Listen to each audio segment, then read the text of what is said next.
Yoann Le Bordet est artisan d'art.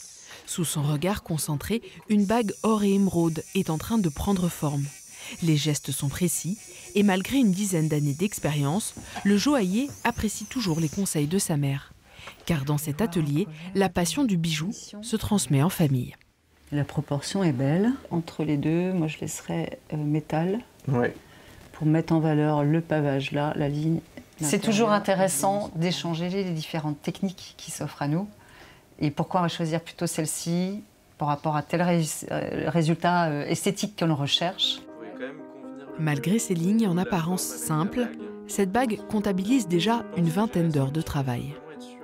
La finalité résume bien notre travail, c'est qu'on ne voit pas que c'est compliqué.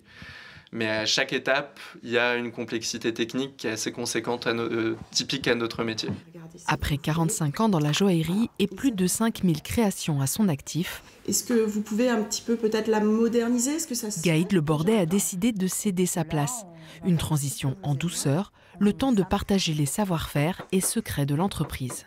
La transmission du savoir-faire, elle est toujours là, parce qu'on reste un métier manuel, un métier artistique. Donc aussi bien les techniques anciennes qu'aujourd'hui, il y a beaucoup de techniques nouvelles qui nous aident à... ça va être surtout gagner du temps.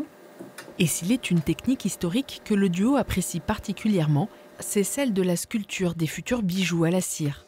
C'est une technique ancienne qu'on utilise depuis l'Antiquité. Alors aujourd'hui, la matière cire a changé. J'avais l'habitude de voir ma mère travailler cette technique.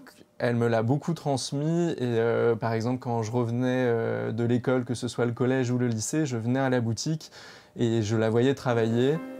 Mère et fils vont encore collaborer pendant 1 an. Les créations et transformations de bijoux se poursuivront. Un changement dans la continuité.